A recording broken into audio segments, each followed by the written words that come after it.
Bonjour, bienvenue dans la série sur les échecs. Donc revenons à notre partie italienne.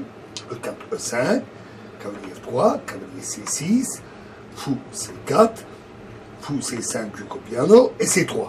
On a vu que D6 ne convenait pas. Il n'est pas très bon pour défendre le pion E5. Un bon coup pour défendre, en fait un très bon coup, c'est Dame E7. Celui-ci exclut, en effet, consolide E5, et il exclut D4. L'échange E prend D4 n'étant plus nécessaire, comme on l'avait vu dans la position précédente, et donc rend la position plus avantageuse.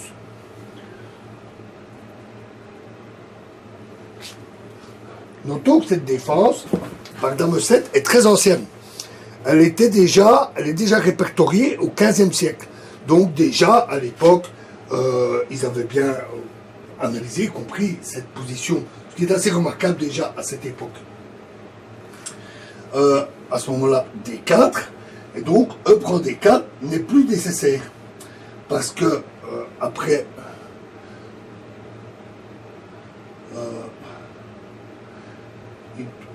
et ici, il joue simplement fou B6. Et c'est un coup très fin. C'est un très bon coup. Parce que sur D prend E5, cavalier prend E5, dame, cavalier prend E5, dame prend E5, roc, et D6, et les noirs ont alors une très bonne position. Alors que, remettons tout en place,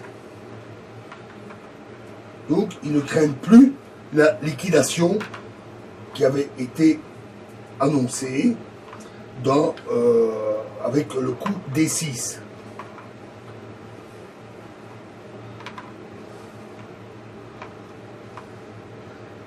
C4, fou C5, C3, dame E7, D4. Et au contraire, ici, E prend D4 ne serait pas bon. E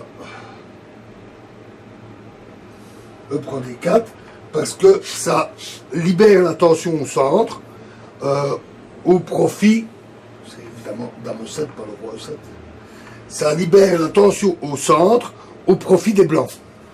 Donc, le coup ici est déconseillé, et le bon coup, c'est vraiment fou B6.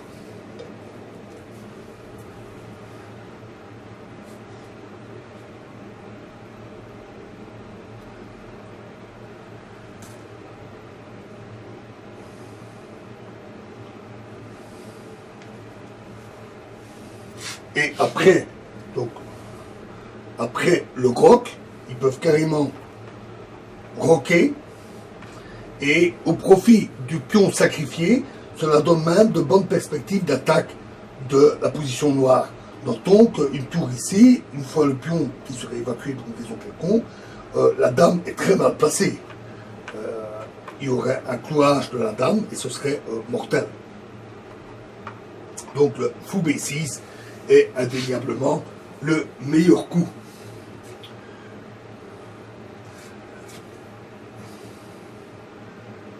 Alors, on peut jouer D5. Ce coup n'est pas vraiment conforme à la position. C'est pas le but recherché par D4.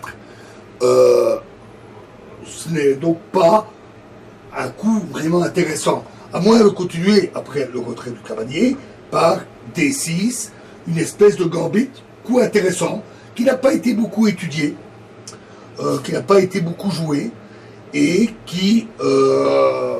mais qui, d'après certains théoriciens qui ont analysé cette possibilité, n'est malgré tout pas réellement recommandable.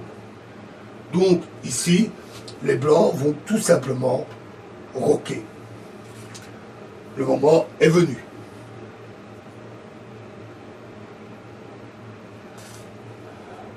Alors cette fois-ci, D6, pour protéger le centre noir, il maintient la tension, et A4, à bon coup.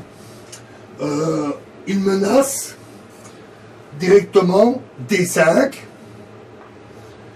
et après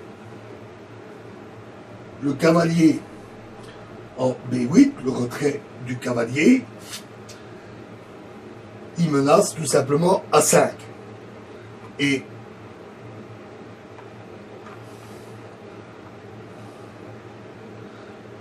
sur cavalier A5, pour bloquer le pion, à ce moment-là, fou D3, et le... comment et menace B4 avec le gain d'une pièce. Donc,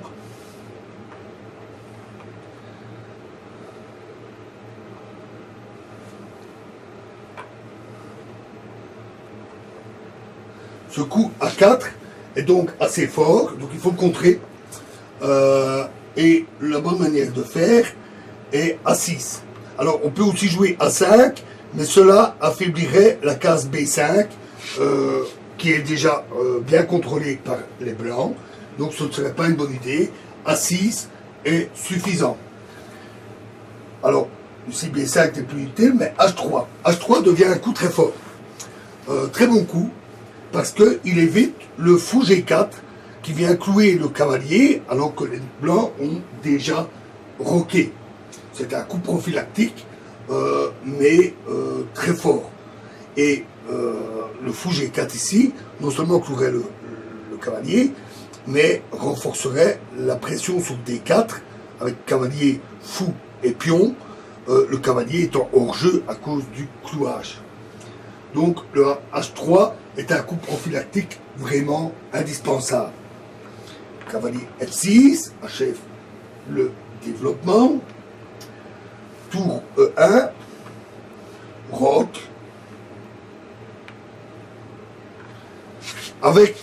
On arrive ici à un jeu équilibré, mais qui reste fort difficile.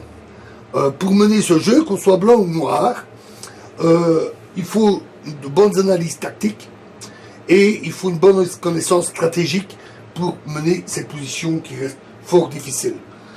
Donc Dame 7 reste un très bon coup qui équilibre la position et qui permet ainsi de se défendre contre ce C3. Nous verrons une autre variante de défense contre C3 dans la prochaine vidéo. Je vous remercie.